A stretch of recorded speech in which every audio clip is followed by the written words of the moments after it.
Ações da Via Varejo. Estamos diante de uma forte queda e o que está acontecendo?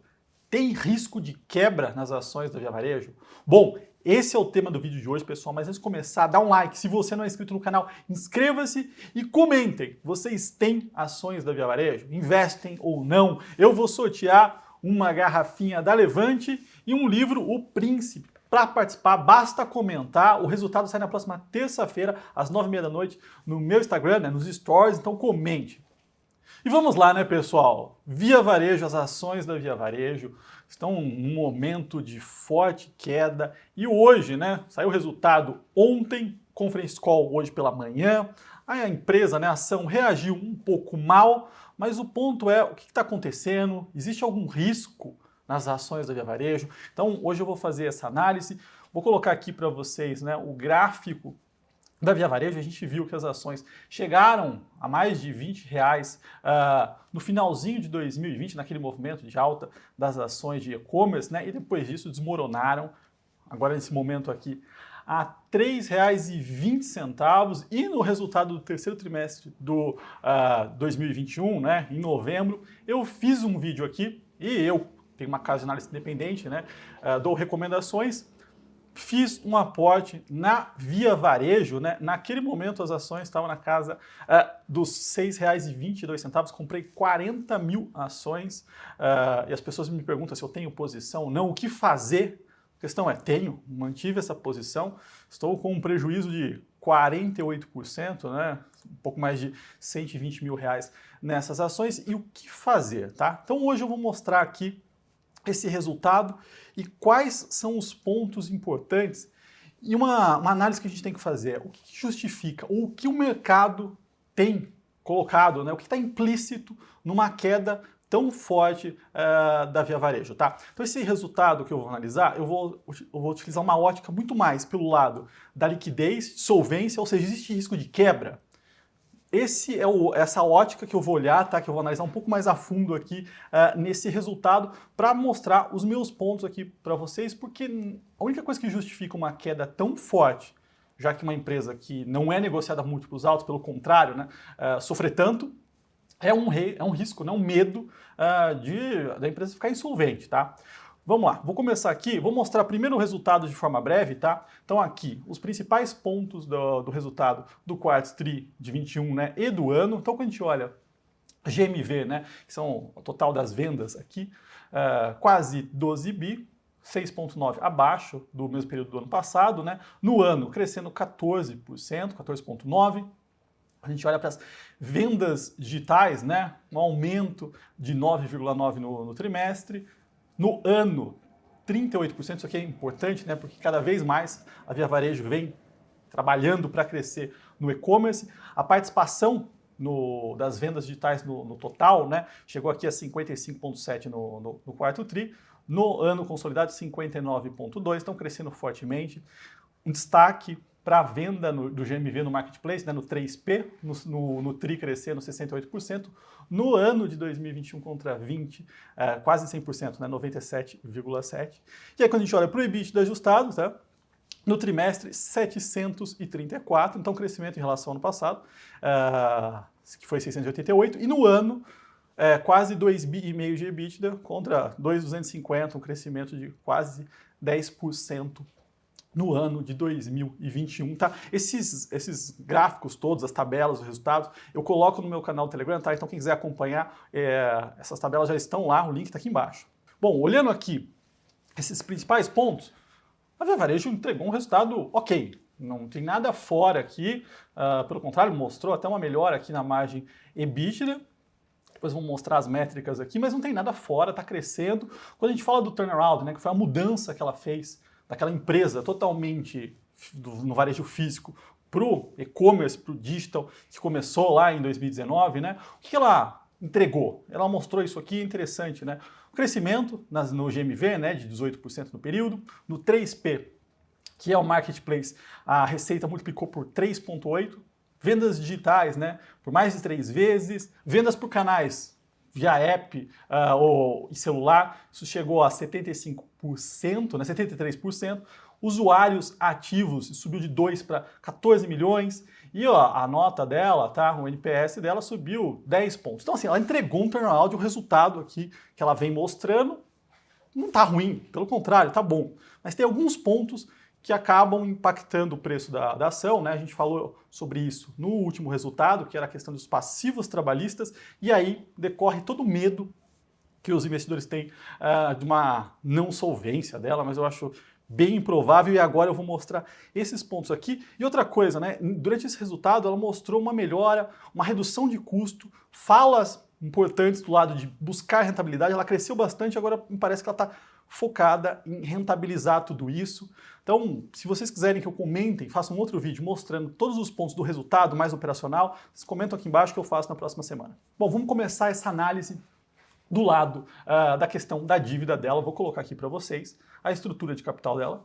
Então, colocando aqui os endividamentos, né, os empréstimos curto e longo prazo, ela tem uma dívida aqui no quarto TRI de 4,5 bilhões de reais. Então, o que a gente vê aqui meio estável, né? Caiu em relação ao TRI passado. Quando a gente olha para o caixa dela, quase 1,8 bilhão de reais, melhorou em relação ao terceiro TRI.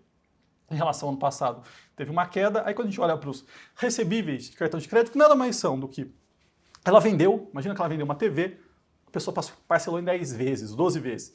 O dinheiro não cai para ela, fica numa conta de uma Quar, né? Se ela quiser, ela pode resgatar aquele dinheiro. Então é dela, mas não é, entendeu? Então é uma forma de colocar isso aqui no balanço, 3,8 bi, aí outras antecipações, né, portal e outras contas a receber.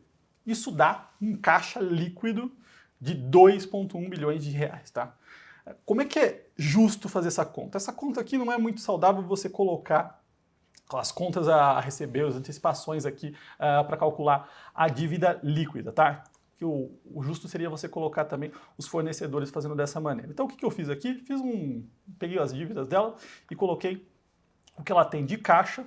Ela tem uma dívida de 2,8 bilhões de reais, que não é algo muito fora, né? Pensando no EBITDA dela, está praticamente uma vez. Então, quando a gente olha para a estrutura da dívida e para o caixa, não tem nada horrível aqui, não está falando que ela está extremamente alavancada e não tem condições para seguir.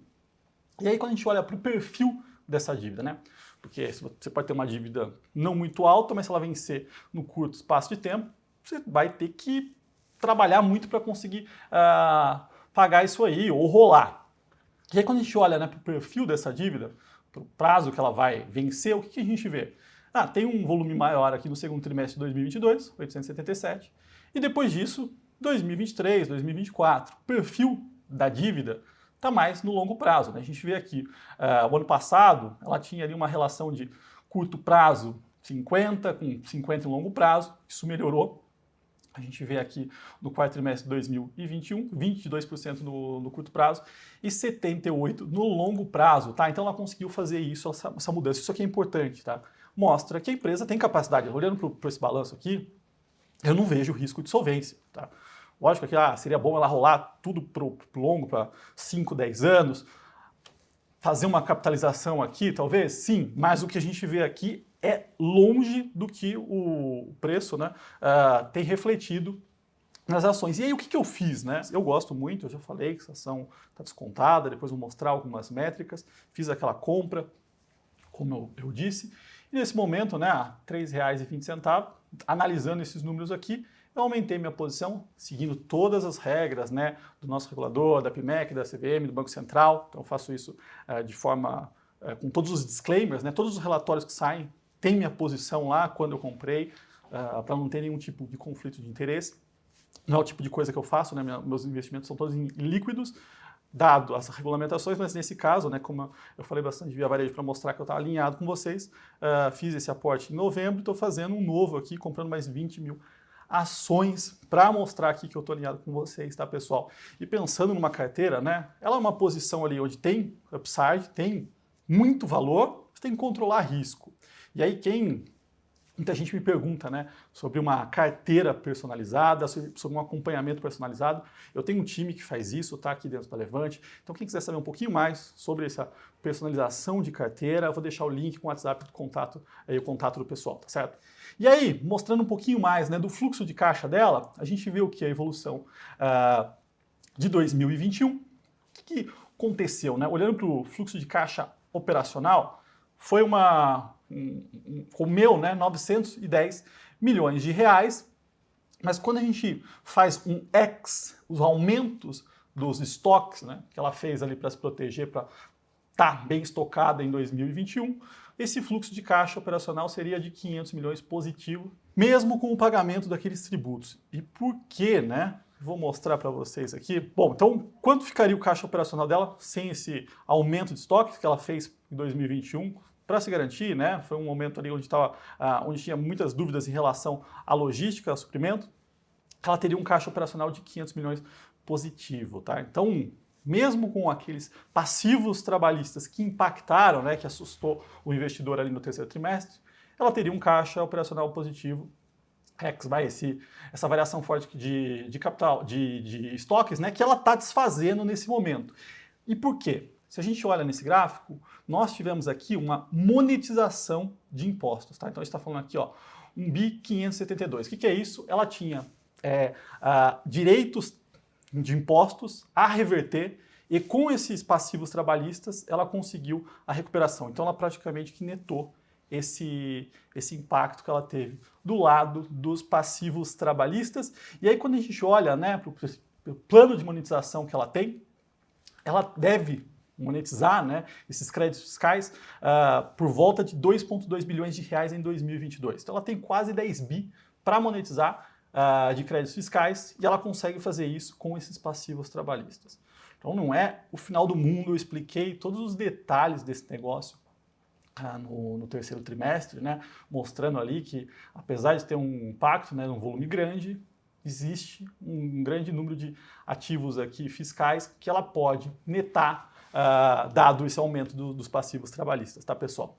Além disso, né, a empresa mostrou uma outra coisa focada do lado do caixa, né? Ela fez uma redução, já começou esse processo de redução dos estoques, né? Aumento de prazo com fornecedores, que deu uma ajuda aí no fluxo de capital, né, o capital de giro da empresa no quarto trimestre. Isso deve continuar, pelo menos pelo lado dos estoques, tá, pessoal? E quando a gente olha para a empresa no geral, né, o que eu acho que está descontado, porque eu fiz um novo aporte, né, aumentei aqui, porque eu não vejo esse risco que o mercado colocou nas ações para justificar uma queda de 85%, tá?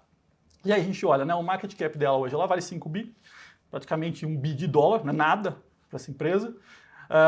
Uma dívida líquida, considerei aqui, de 2,8 bilhões e um EBITDA de quase 2,5 bi. Estou fazendo corrente aqui, esse número corrente, a gente está vendo que a empresa está sendo negociada a 3,2 vezes EV/EBITDA. É muito baixo, isso aqui é abaixo de commodities, tá?